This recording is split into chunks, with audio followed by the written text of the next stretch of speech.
From NBC News, this is a special report. Here's Savannah Guthrie and Craig Melvin. Hi, everybody. Good morning. 10 a.m. on the East Coast, 7 a.m. on the West. We're following breaking news in the assassination of influential conservative activist Charlie Kirk. NBC News sources confirming a suspect is now in custody. He's been identified as Tyler Robinson, a 22-year-old man from Utah. All of this follows a massive manhunt in the wake of Wednesday's shooting in Utah. It also follows the FBI's overnight release of new images and videos of a person of interest. In a moment, we're going to take you to Utah. Officials are about to hold a news conference. We expect to learn more about the circumstances under which this suspect was identified and brought into custody. Let's go to NBC's Morgan Chesky. And actually, it was the president himself across the street here in New York on Fox and Friends breaking this news earlier today. Morgan.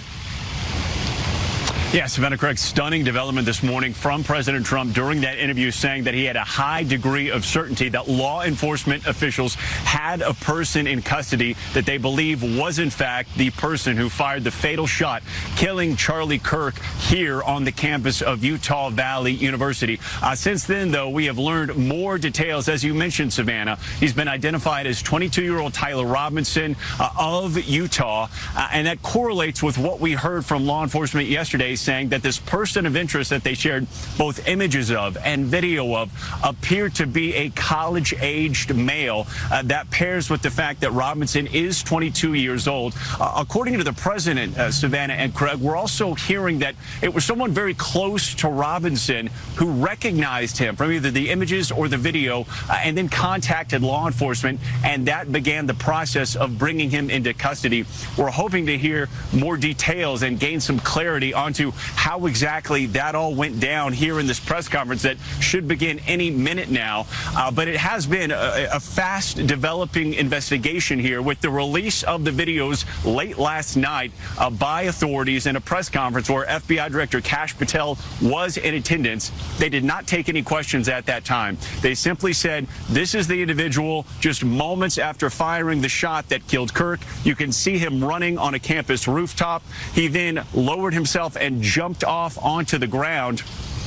Officials say that they left behind a crucial trail of evidence, DNA on that rooftop ledge, a shoe print on the ground, and then a high-powered rifle in a nearby wooded area.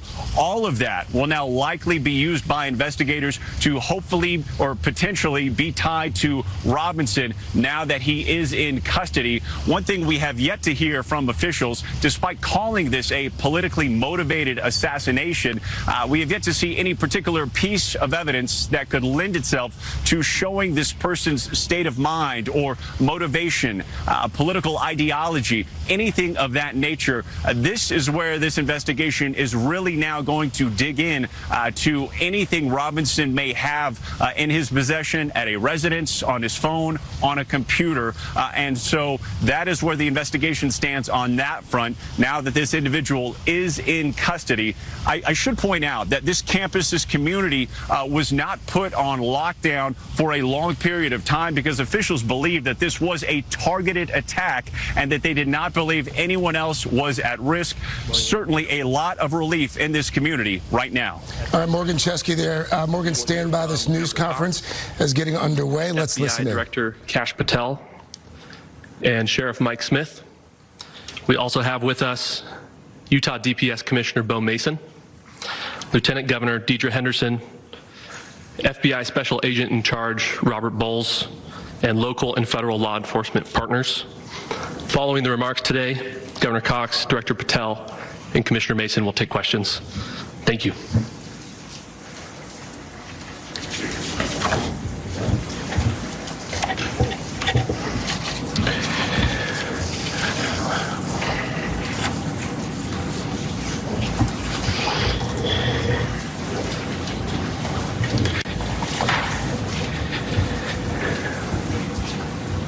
Good morning, ladies and gentlemen.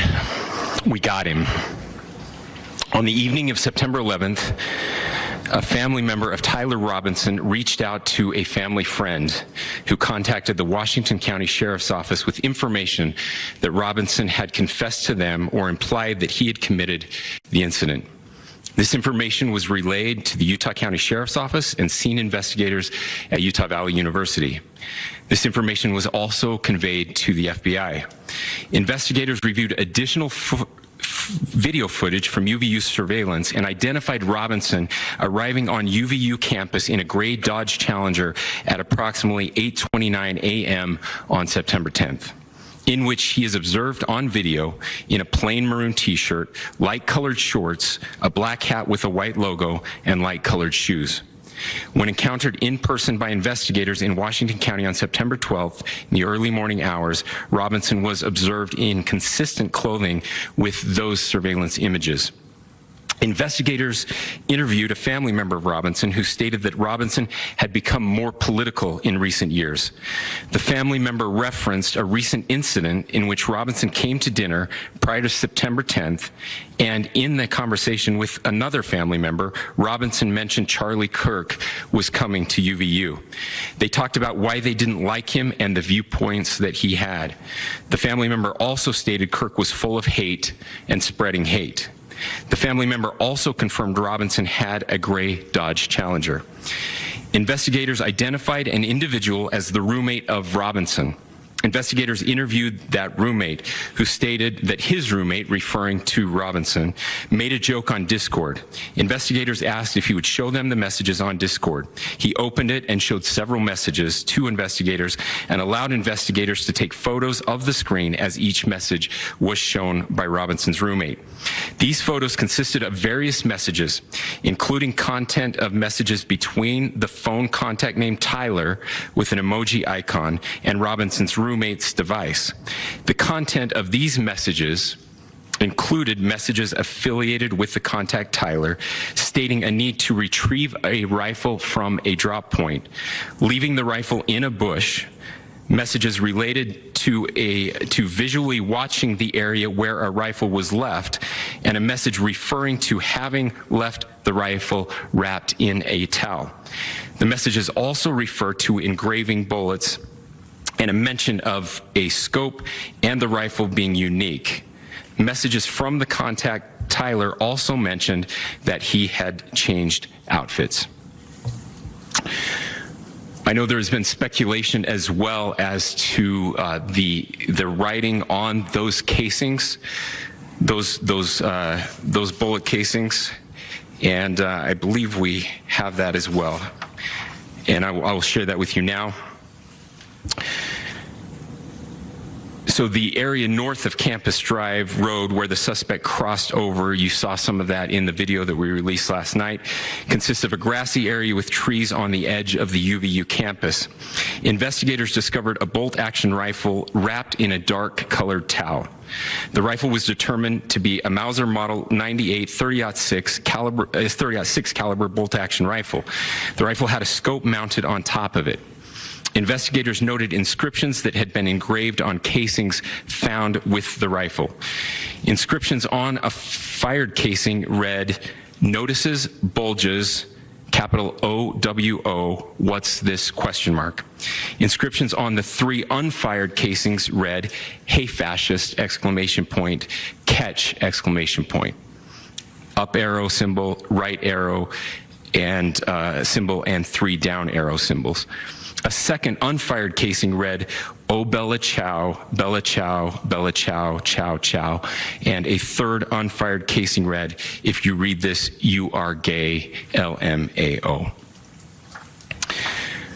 We are indebted to law enforcement across the state who's worked seamlessly together, local law enforcement, state law enforcement, and our federal partners with the Federal Bureau of Investigation.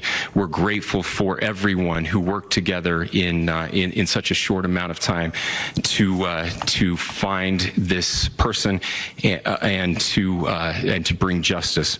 I want to thank the public who has been so engaged, reviewing videos, helping us with sending in tips and helping us get to this point. I want to thank the family members of Tyler Robinson who did the right thing in this case and were able to bring him into to law enforcement as well. I especially want to thank the family of Charlie Kirk, Erica, Charlie's parents, his children. I want us to be thinking of them as we bring justice in this case. They will be involved in that justice. We will be working very closely with them as we move through this process as well. This is a very sad day for our country, a terrible day for the state of Utah, but I'm grateful that at this moment we have an opportunity to bring closure to this very dark chapter in our nation's history. With that, I will now turn the microphone over to the Director of the FBI, Kash Patel. Thank you, Governor. This is what happens when you let good cops be cops. The FBI and our partners are proud to stand here today together to bring justice to the family of Charlie Kirk and honor his memory. I want to express my deep gratitude to President Trump, the Vice President, and the entire White House who have been so incredibly supportive with both resources and just personally to the FBI as a team. They had our backs the entire way, and I just want to express my gratitude for giving us the resources we need to operate in this space to bring this sort of justice at this sort of speed. In 33 hours, we have made historic progress for Charlie. Governor Cox, our partnership has been absolutely incredible these last few days. Our partnership will endure. Your state and local partners, your sheriffs, your DPS community has been unbelievably impressive in the hardest of times.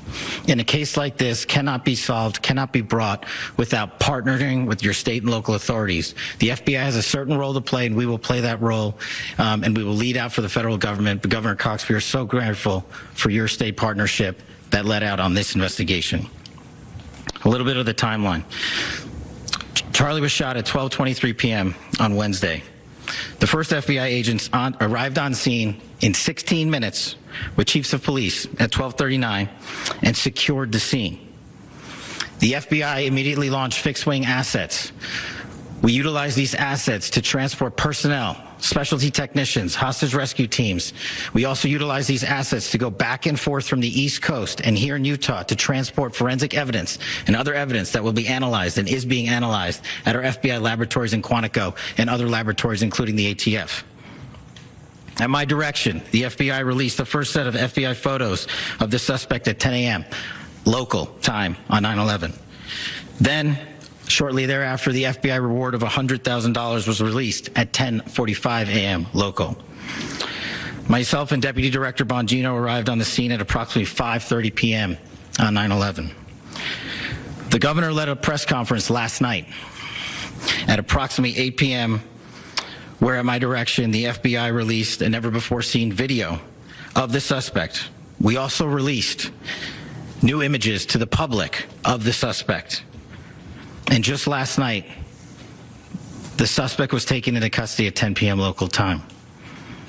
In less than 36 hours, 33 to be precise, thanks to the full weight of the federal government and leading out with the partners here in the state of Utah and Governor Cox, the suspect was apprehended in a historic time period.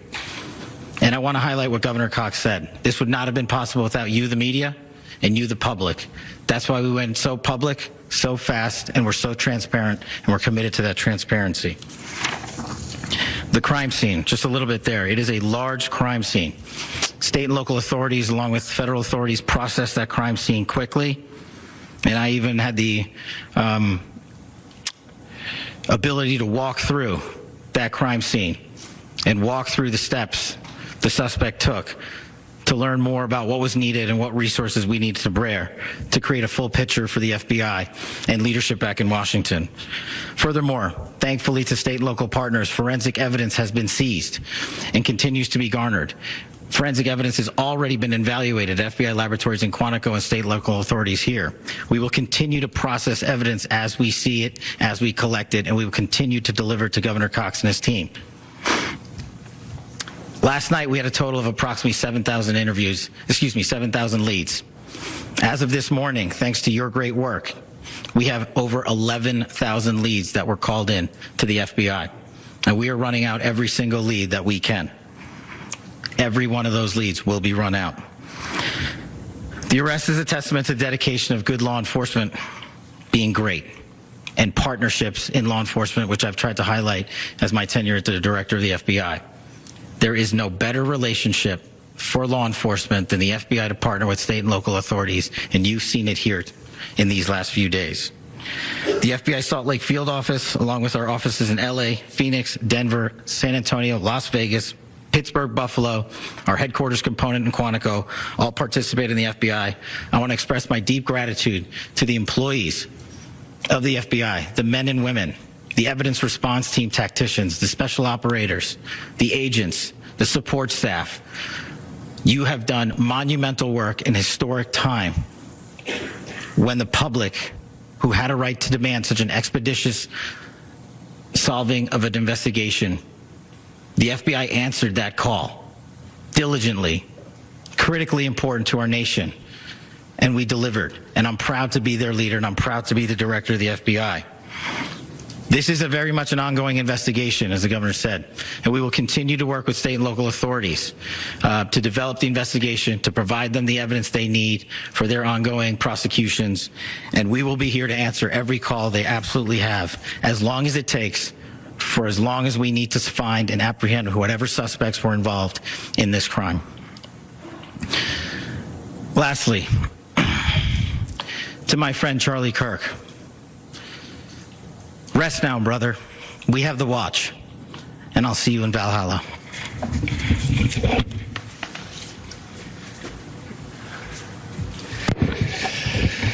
Thank you, and good morning. I would just like to take a few minutes as the sheriff to express my gratitude for everybody who has played a part in this investigation. As you know, it's been a vast, a complicated, and a very, very fast-paced investigation. You're looking at people standing up here who are running on, if they got an hour's sleep in the last couple of days, they're probably lucky. It has been very taxing. It has been so impressive, speaking on behalf of the local law enforcement, to see the cooperation that we've seen in this type of case. Across the state, sheriffs, chiefs, our state partners have stepped up and have come to the call on anything that we needed. Our county chiefs have been phenomenal. Our Utah County Attorney, Jeff Gray, who's standing up here with us, has been phenomenal in leading us through this investigation. I would like to thank the federal government for their resources, their assets. Our local team here, our FBI team, has been extraordinary in helping us work through this and bring this person to justice. Most of all, I would like to thank the public, and specifically, I would like to thank the public who turned to prayers and who turned to positiveness for us. I would like to thank them on behalf of the law enforcement community, because we needed those prayers. That's what we needed to get through this. We needed your support, and you gave it to us. We needed your patience, and you gave it to us. And I would like to thank you for the Kirk family, because that's what they need, is your support and your prayers, and that will get us through all of this. So thank you, everybody, for everybody that have stepped up. We've had such a phenomenal response to this. Thank you.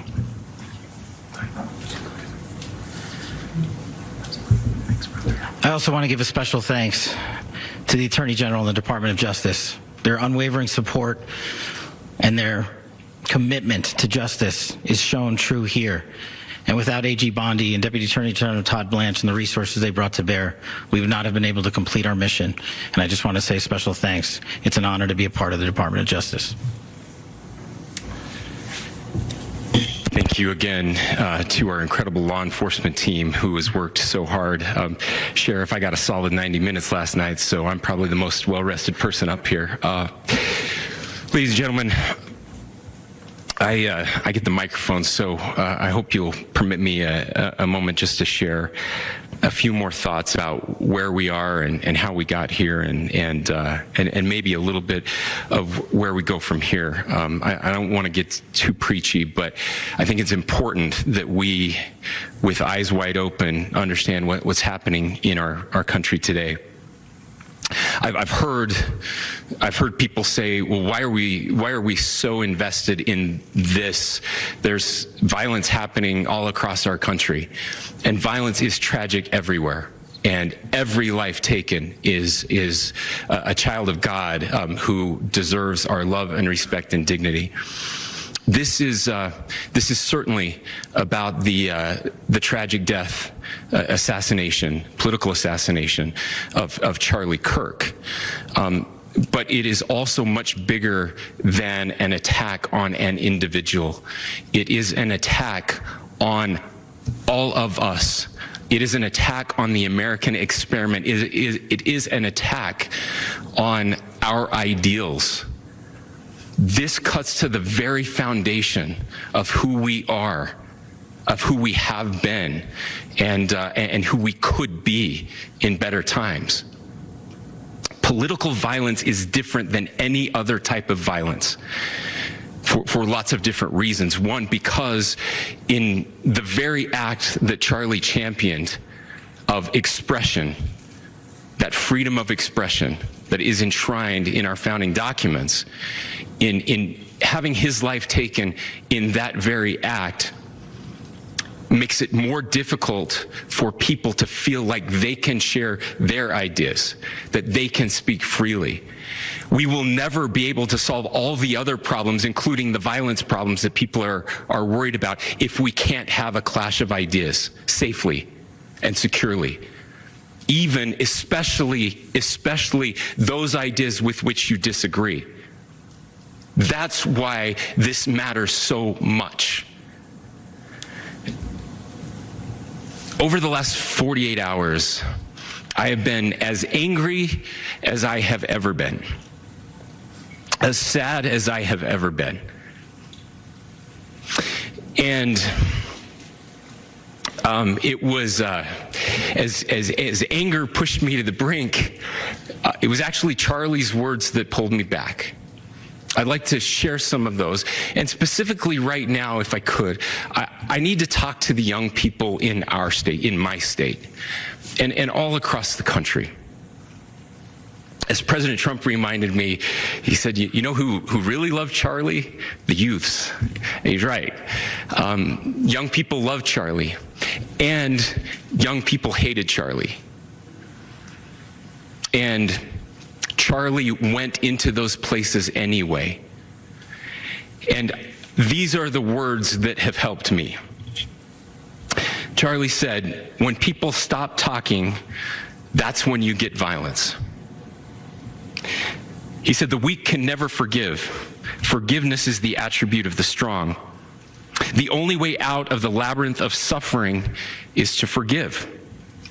Welcome without judgment, love without condition, forgive without limit. He said, always forgive your enemies. Nothing annoys them so much. A few months ago, I referenced this last night, Charlie posted to social media, when things are moving very fast and people are losing their minds, it's important to stay grounded. Turn off your phone, read scripture, spend time with friends, and remember, internet fury is not real life. It's going to be okay. He again said, when you stop having a human connection with someone you disagree with, it becomes a lot easier to commit violence. He said, what we as a culture have to get back to is being able to have a reasonable agreement, where violence is not an option. Now, again, to my young friends out there, you are inheriting a country where politics feels like rage. It feels like rage is the only option. But through those words, we have a reminder that we can choose a different path. Your generation has an opportunity to build a culture that is very different than what we are suffering through right now. Not by pretending differences don't matter, but by embracing our differences and having those hard conversations. I think we need more moral clarity right now. I hear all the time that words are violence. Words are not violence. Violence is violence. And there is one person responsible for what happened here. And that person is now in custody and will be charged soon and will be held accountable.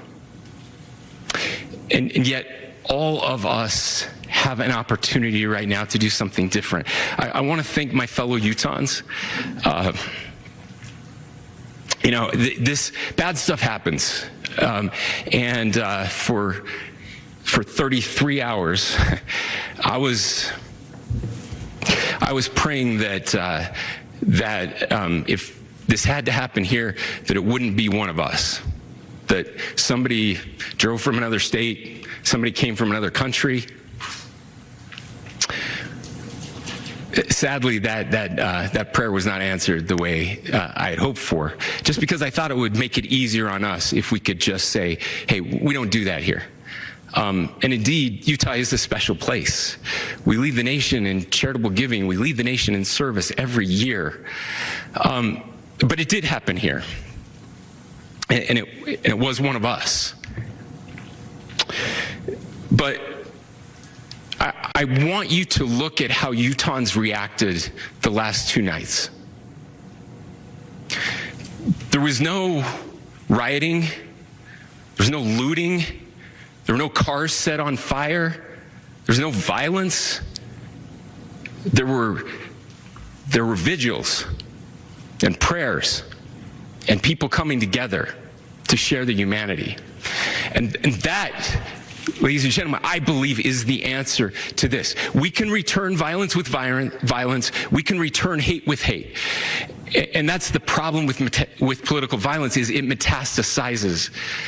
Because we can always point the finger at the other side.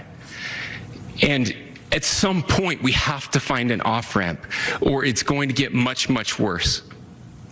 But see, these are choices that we can make. History will dictate if this is a turning point for our country. But every single one of us gets to choose right now if this is a turning point for us. We get to make decisions. We have our agency. And I desperately call on every American, Republican, Democrat, liberal, progressive, conservative, MAGA, all of us to please, please, please follow what Charlie taught me. I'll just conclude with words I share often from a friend and author, Yuval Levin, who was asked if he was optimistic about our country. And he said, I'm not optimistic. He said, I hate optimism. Like, that sounds bad. But he said, optimism is a vice. It's this idea that good things are just going to happen. And he said, in the history of the world, good things have never just happened. He says, I'm not optimistic, but I am hopeful. And hope is the virtue that sits between the vices of optimism and pessimism. Hope is the idea that good things are going to happen because we can make them so. I still believe in our country. And I know Charlie Kirk believed in our country. I still believe that there is more good among us than evil. And I still believe that we can change the course of history. I'm hopeful because Americans can make it so. Ladies and gentlemen, we're happy to answer any questions you might have. Please speak to whether the suspect is speaking with authorities and his demeanor, Tyler Robinson. I cannot speak to that right now. Governor, how do you interpret the engravings on casing? Well, I will leave that up to you to interpret what those engravings mean. I think the clearest one that says "catch fascist," there's not, and by the way, that's like catch like a ball, catch this. That's I think that speaks for itself. Governor,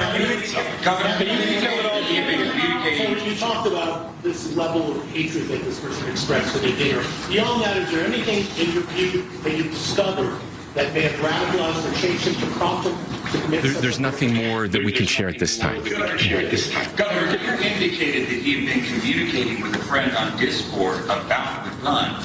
Do you anticipate any more arrests? We do not at this time have any information that would lead to any additional arrests. Do you believe he acted alone? Yes. But the investigation is ongoing. Can you talk more about the family and what they had to say about the suspect? Yes. So right now, Mr. Robinson has been booked into the Utah County Jail.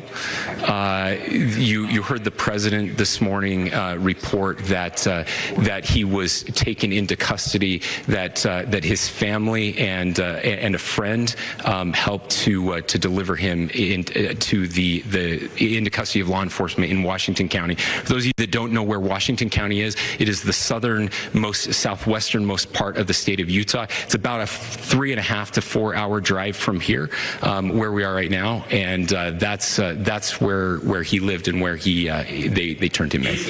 Please, go here. Can you talk more about what the family is saying? I can't share any more than what I've already shared. Yeah.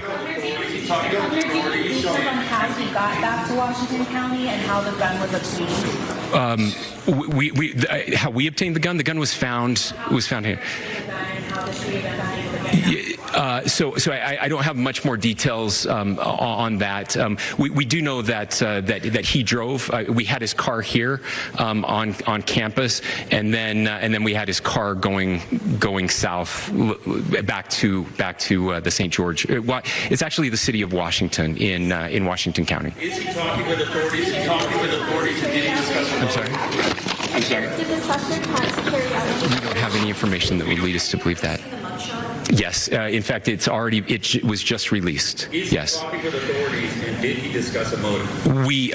I can't answer that right now. Yeah, thank you.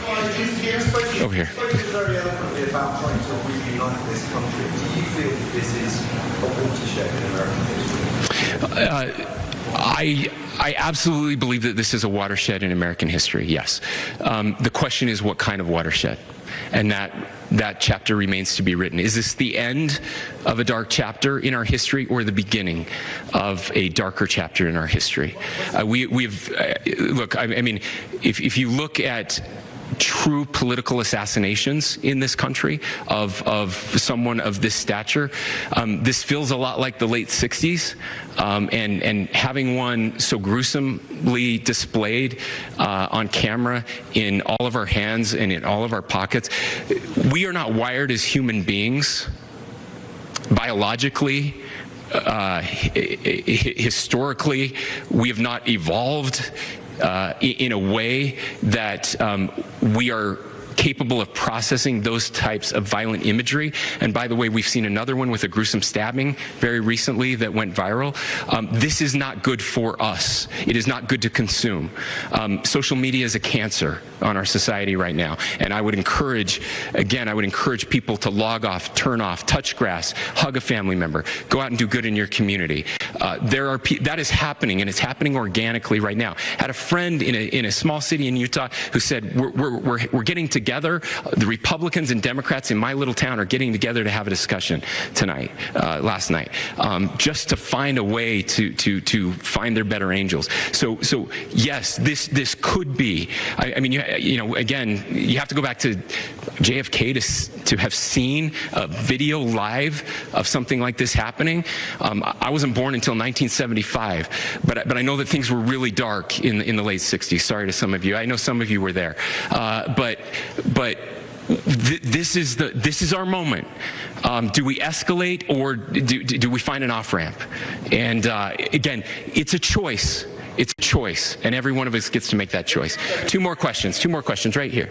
Could we clarify that the release of those enhanced images at 8 p.m., the timeline that Director Patel gave us, led to the arrest at 10 p.m.? Is there a direct connection? I cannot comment if there is a direct connection or not, but all I can say is that through some process, the family came to know that this had happened. One more thing, Governor. Could you just clarify Just clarify the clothing issue you mentioned earlier.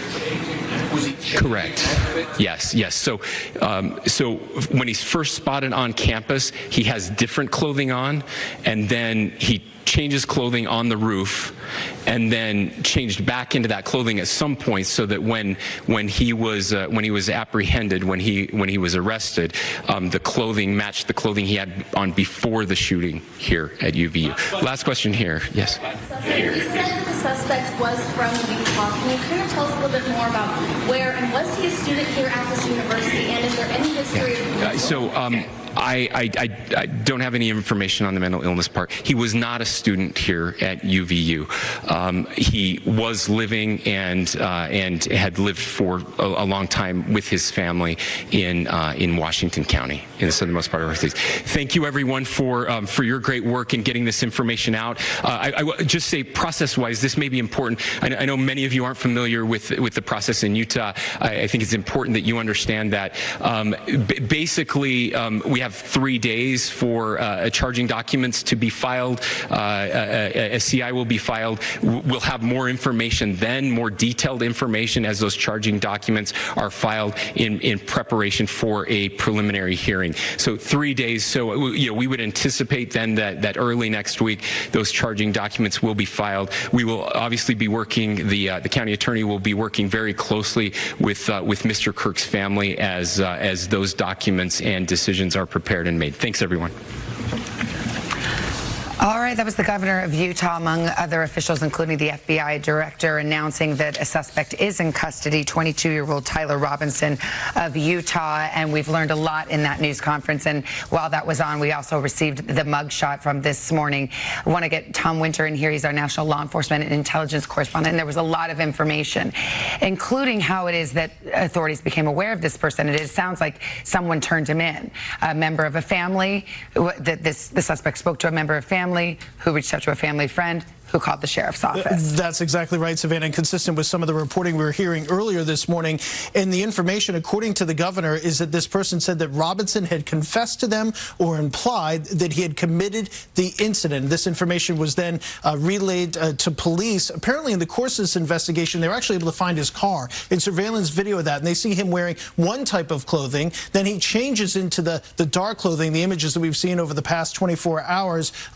The shooting happens, and then he changes back into the original set of clothing that he arrived at the university in. Well, they said that when investigators in the early hours of this morning arrived at his home, apparently he was wearing the same type of clothing that he was wearing when he arrived at the campus on the day of the shooting. On top of that, they said that there was a roommate of his who he also had been messaging, and the messages referenced the weapon specifically, referenced the fact that it was wrapped in a towel. That's something investigators have been telling us about. The fact that it was in a wooded area, and that there will also be engravings on the casings of the ammunition. And a scope on top of the And a scope on top of it, all consistent with the information we've been hearing for the past several days. And now the governor and investigators saying, no, in fact, it's one and the same thing. It sounds like all but a confession to the roommate as well, although the roommate thought it was a joke, according to the investigation. Apparently initially thought it was a joke, and now investigators think it's anything but.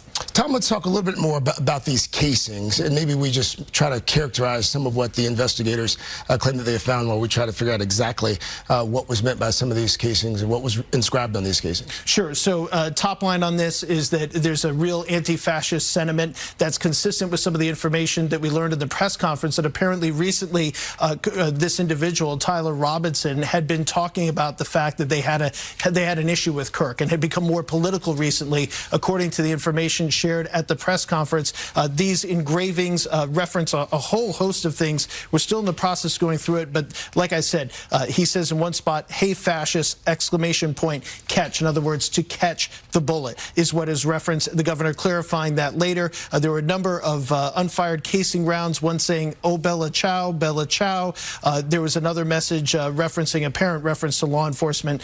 So look, putting it all together, we're going to need to do a lot more research as far as the specific ideology here, but it's clear, and again, according from what the governor said, that Robinson apparently mentioned to a family member, a family friend, that Charlie Kirk was coming to the university. They talked about why they didn't like him and the viewpoints that he had, and a family member also stated Kirk was full of hate and spreading hate. Again, all of that coming from the governor and officials at this press conference. We don't know whether, it appears from our initial searches that there's not a criminal record here for this individual. We don't know a lot about his background, but we've talked a lot about that single deadly shot that was taken from a distance of 200 yards, which would suggest some experience with firearms. Certainly some experience with firearms. Nobody just buys this gun, sets up on the roof, and is able to conduct a shot along the lines of what people are told in military and law enforcement training, which is high center mass. And that's exactly, unfortunately, what we saw earlier this week. So I think we are asking questions if there is a military record here. We are asking questions about his background. To your point, Savannah, there's nothing that sticks out as far as a criminal record. We're able to see those generally pretty quickly, but sometimes those records could be held under seal, too. We'll want to look for that. But, Tom, your team has been able to determine that there was a connection between this 22-year-old and the campus itself. Yeah, apparently we have some information in that he may have attended at least one semester there, and we're going to try to get some more information on that as well, Craig. Again, though, it doesn't seem like he had any specific issue with the university. The family member talks about the fact about Charlie Kirk, this becoming more political in recent years. We did get some additional detail on the rifle. It's a Mauser Model 98 36 caliber bolt action rifle. The question I would have is, did anybody buy this for him? Could that have been an illegal purchase? Is this like a hunt for those of us who aren't? Sure. And I confess, I don't know a lot about this kind of weaponry. Is that a hunting rifle? It is a hunting rifle. It's the exact type of rifle that you want to use for long distance hunting. Very stable to carry out a shot like that. Do want to note the governor said we do not believe that there'll be any other arrests at this time. Noted that obviously the investigation is ongoing and we should see the specific charges as early next week. Of course, there could also be federal charges here. We'll just have to see what develops over the coming days. All right. Tom Winter, it would seem as if investigators have spent the last 24, 48 hours just using a lot of video evidence to build this timeline. Yeah, it does seem like it's all derived from the timeline at this point and from the video. Obviously, that helps them make the case. A bit of a troubling trend out of this. You know, we saw it with Luigi Mangione, according to our reporting. The recent shooting in Minneapolis at a church there involving school children. And now Tyler Robinson, according to all the reporting we've put together here, this is now another incident where somebody's been engraving things on shell casings, really speaking to that message and people following what Mangione did. All right. We're following this breaking news. 22-year-old suspect Tyler Robinson of Utah in custody. You can find more on our streaming channel and on NBCnews.com. Tom Winter, thank you. Morgan Chesky, thanks as well there in Utah on the ground for us. We are going to return most of you now to the Today Show. I'm Craig Melvin alongside Savannah Guthrie, and this has been an NBC News Special Report.